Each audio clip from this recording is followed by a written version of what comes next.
नमस्कार. एक दिवसाच्या मौनानंतर मी आपल्याशी संवाद साधायला आलेलो आहे. हे स्पष्ट करतो की श्रीकांत उमरीकर आणि माझ्यामध्ये कोणताही वाद नाही, विवाद नाही.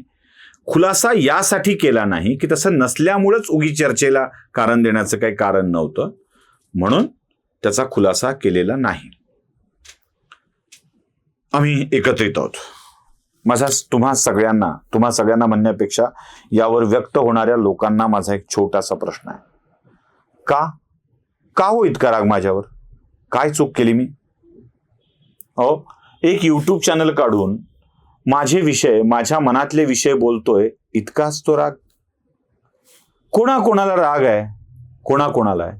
बरं, माझं युट्यूब चॅनल या युट्यूबच्या विश्वामध्ये आहेच का एक बिंदू? मी याआधी आकडे दाखवलेत, सगळे आकडे दाखवलेत. माझ्यापेक्षाही खूप मोठ्या संख्येनं व्ह्यूज मिळवणारे, मोठ्या संख्येनं सबस्क्रायबर असलेले अनेक चॅनल आहेतच की. त्यांनी इन्स्टिट्यूट उभा केलाय, म्हणजे अगदी मोठमोठे चॅनल्स युट्यूबवर चालत आहेत. कोणी उजवी विचारसरणी मांडताय, कोणी डावी विचारसरणी मांडताय, कोणी अजून कोणती विचारसरणी मांडताय, कोणी समाजवादी मांडताय, कोणी गांधीवादी मांडताय, कोणीही मांडताय. या सगळ्यांच्या विषयी तुमच्या मनात कसलाच रोष नाही, आणि माझ्यासारख्या विषयी का रोष? म्हणजे पत्रकारिता करता करता सोडून दिली आणि पत्रकारिता सोडून देऊन या युट्यूबवर बोलत बसलो म्हणून काही पत्रकार मित्रांना राग आहे का? बाबांनो, ही रोजीरोटी आहे माझी, यावर 4 पैसे मिळतात, खातोय, जगतोय. कशा करता हा आकस ठेवताय? मी बोलता बोलता जसे अनेक लोक आपापल्या विचारांवर दृढ असतात आणि ते आपली भूमिका मांडत असतात, तशी मी माझ्या विचारांवर दृढ राहून माझी भूमिका मांडतोय. म्हणून माझ्या जातीवरती अटॅक, म्हणून माझ्या धर्मावरती अटॅक. एवढा राग कशा करता हो? सतत सतत सतत माझ्या जातीची आठवण करून द्यायची. मुद्दा कोणताही मांडो, माझ्या जातीची आठवण करून देणं तुमच्यासाठी एक जणू मंत्रच बनलाय. दाखवतो काही गोष्टी, मी दाखवतो. जातीची आठवणही दाखवतो आणि शिवीगाळही दाखवतो. हे कोणी प्रभाकर शिंदे नावाची व्यक्ती आहेत. ते मला म्हणतात की हा बीजेपीचा दलाल आहे. बीजेपीचा दलाल हा तर माझ्यासाठीचा एक खास शब्द आहे. जरा सिद्ध करून दाखवावं. भाजपवाल्यानं तुम्ही तरी किमान दलाली द्या. जाऊ दे, त्यावर खुलासे किती करायची. एक अजून कमेंट आहे, गप्प बस रे भटूक. त्यांना डॅ लिहायचं होतं, ते लिहिलं नाही, किंवा बटीक सारखं भटूक लिहून त्याला काही बोलायचं असेल. या व्हिडिओच्या खालची कमेंट आहे, गप्प बस भटूक. नावही नीट कळत नाहीये. कोणीतरी अज्ञात आहे आणि हा अज्ञात लिहितोय, अबे च्युतिया. माझ्यासाठी शब्द आहे तो, मी च्युतिया. आमच्या भिक्षेवर जगणारा बामन उलटतो. दादा, कधी आलो होतो आपल्या घरी भिक्षा मागायला? वाढाच म्हणून बसलो होतो का? की माझी झोळी पसरून आपल्या दारात मी मला खायला नाही म्हणून मागायला आलो होतो? कोण आलंय आपल्या दारात? आणि जो बामणांच्या विषयी एवढा तिरस्कार करतो, तो दारात आलेल्या बामणाला भिक्षा देईल की ज्ञानेश्वरांच्या झोळीत टाकली होती तशी आग टाकेल? मला माहित नाही. मी ज्ञानेश्वरांच्या योग्यतेचा नाही आहे योग्यतेचा. पण माझ्या किंवा माझ्यासारख्याच्या कुणाच्या दारात तुम्ही टाकणार आहात मला माहित नाही. फडणवीसने आरक्षण नासवलं असंही हे म्हणतायत. एक कमेंट्स तुम्ही बघतायत. तिसरा अजून एक आहे, ऋषी उबाळे. ते म्हणतायत, आला बामन लाव्या करायला. दादा, कसली लावा लावी? कशाची लावा लावी? कोणात लावा लावी? राजकारण्यांच्या वरती भाष्य करणं म्हणजे जातीला विरोध असतो का? साधं गणित आहे. राजकारण्यांची जात काढून तुम्ही त्या जातीला विरोध केला असं म्हणणार आहात का? कसली लावा लावी? आणि माझ्या जातीचा उल्लेख करून तुम्ही काय म्हणताय? कोणी मनोज ओवळ आहेत, ते लिहितायत, हाफ चड्डी मीडिया दलाल सुशील कुलकर्णी. ओवळ साहेब, राष्ट्रीय स्वयंसेवक संघानं आपली हाफ चड्डी काढून बरेच दिवस झाले ते फुल पॅन्ट मध्ये आलेले आहेत. आणि दलाल हापचड्डीत वावरतो का, मीडियातला दलाल हापचड्डीत वावरतो का, जरा बघायला हवं. अहो, मीडियात कोण आहे म्हणजे संघ विचाराचे, हिंदुत्ववादी विचाराचे आणि डाव्या विचारांचे, बाकी कोणकोणत्या विचारांचे, कोण कोण जास्त प्रसिद्ध आहेत, कोणाचे सबस्क्रायबर जास्त आहेत, कोणाचे व्ह्यूज जास्त आहेत, याविषयीचा तक्ताच दाखवतो. जरा बघून घ्या.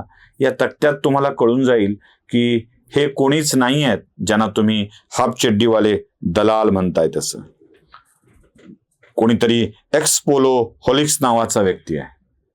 काय पोलो होलिक्स का पोली होलिक्स काय कळत नाही लवकर. त्यात त्यांनी माझ्या आईशी व्यभिचार करणारा मी असं दाखवून दिलंय. त्यात शब्द आहे मादर चोदा, चड्डी पिवळी झाली,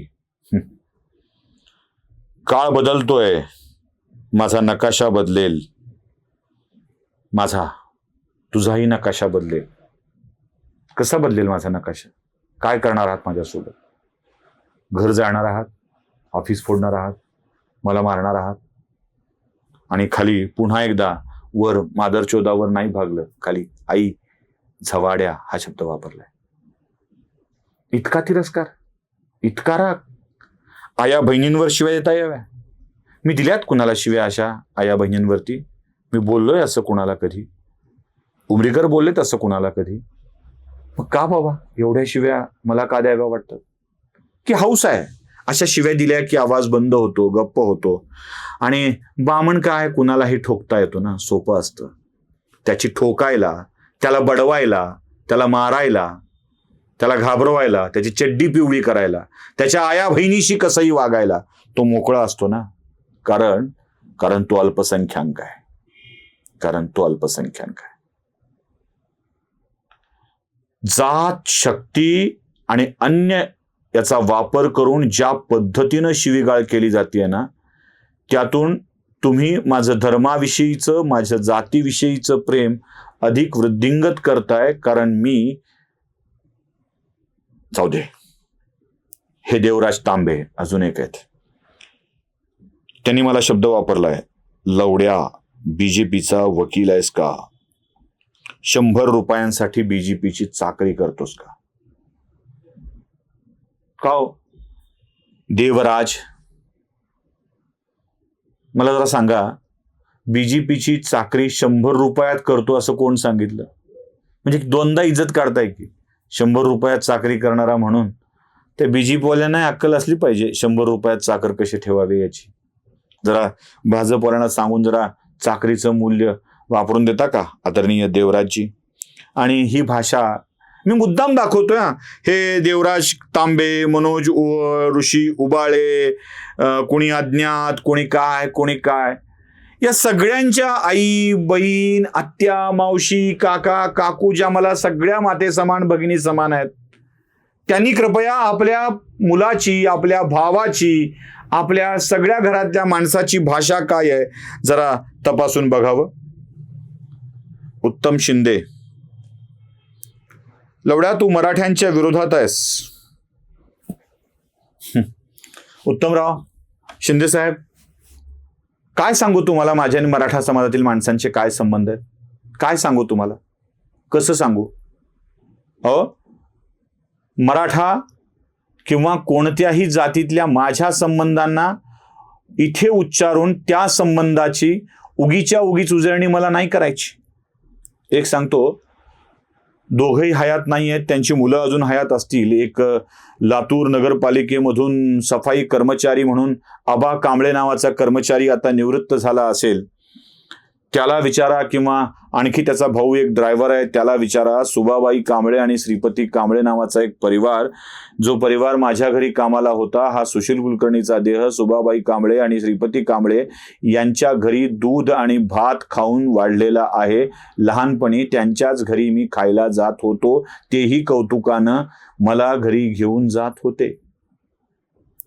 रेणापूरला गेलात कधी तर धिप्पाड देहाचे 6.25 फूट उंचीचे आमचे काशीनाथ पाटील दिसतील. त्यांना विचारा की काशीनाथराव पाटील साहेब, तुमचं आणि सुशील कुलकर्णीचं नातं काय? ते सांगतील. माझा पुतण्या येतो, त्यांच्या उंच खांद्यावर बसून त्यांच्याच खिशातलं पान, अबे पान खा म्हणून ते मला खाऊ घालायचे आणि काय कौतुक करायचे जरा त्यांनाच विचारून घ्या. विचारायचं असेल ना तर माझं आणि मराठा समाजातील माणसांचं नातं काय आहे तर काँग्रेसचे नेते कल्याण काळे यांना जरा विचारून घ्या त्यांचे आणि माझे संबंध काय मैत्रीचे आहेत.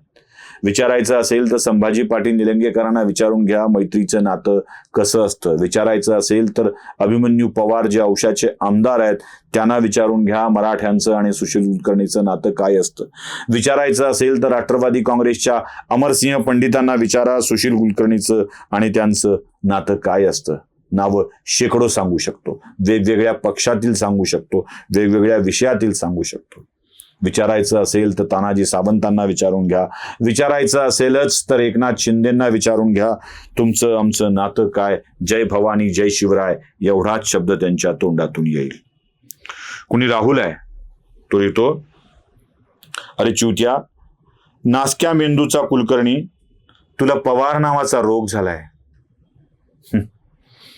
मला नवीन शोध लागला, पवार नावाचा रोग आहे. ते पडळकर म्हणायचे पवार म्हणजे महाराष्ट्राला झालेला काहीतरी. पवार नावाचा रोग असतो याचा शोध मला या राहुलच्या कमेंटवरून लागला. मी नासक्या मेंदूचा आहे याचा शोध मला लागला आणि तो रोग मला झाल्याची जाणीव करून दिली. मी पवारांना रोग समजत नाही ना, पवार नावाचा रोग मला झालेला आहे. पण या कमेंट करताना आपल्या माणसाचा अनादर होतोय याचं भान तरी तुम्हाला असतं का? बरं ते सोडा. पुढे हे कोणीतरी महादेव आहेत घोगरे, तू बामणाची जात आणि भाजपचं कुत्र. बामणाची जात, बामणाची जात, बामणाची जात हा शब्द किती वेळेला मी ऐकायचा आहे मला माहित नाही. कुत्र्या, कुशल्या, काही मेसेज पण पटापट दाखवतो, जरा बघून घ्या त्याच्यावर तुम्हाला लक्षात येऊन जाईल. हद्द तेव्हा होते जेव्हा लोक तुम्हाला फोन करून तुम्ही बोललेल्या गोष्टीचा खुलासा करा असं खाजगीत सांगायला लागतात आणि त्याच्या क्लिप व्हायरल करून त्या जगात वाजवायच्या असतात. तेव्हा हद्द जास्तच होते. या कुत्र्या, बामना, मादरचोदा, लवड्या, च्युत्या या शब्दांनी माझा पुरस्कार करणाऱ्या, माझा सन्मान वाढवणाऱ्या लोकांना मला एकच प्रश्न विचारायचा आहे, का हो ब्राह्मणाच्या पोटाला जन्म घेणं अपराध असतो? का हो हिंदू घेणं अपराध, हिंदू म्हणून जन्म घेणं अपराध असतो? का हो शरद पवारांच्या भूमिकांना विरोध करणं म्हणजे अपराध असतो? मी माझ्या प्रत्येक व्हिडिओत मराठा समाजाला मिळणाऱ्या आरक्षणाचं समर्थनच केलं आहे आणि ते मिळावं अशी अपेक्षाच व्यक्त केली. फक्त ती मिळवतानाच्या आंदोलनाच्या दिशेबद्दल मी बोलत होतो, त्यावरून कसलं रणकंद, काय काय बोललं गेलं माझ्याविषयी. इतका वाईट आहे, संपवून टाकायचंय. मला फक्त एवढेच प्रश्न विचारायचे आहेत की इतका राग का माझ्यावरती?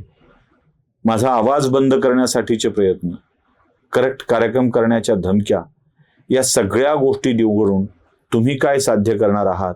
माझा आवाज बंद करायचा होता, तो एक दिवस तुमच्या समाधानाकरता मी बंद करून ठेवला होता.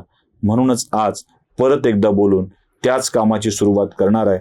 देव, देश आणि धर्मासाठी या हातावर प्राण घेऊन फिरण्याची जबाबदारी आमच्यावरती आहेच आहे.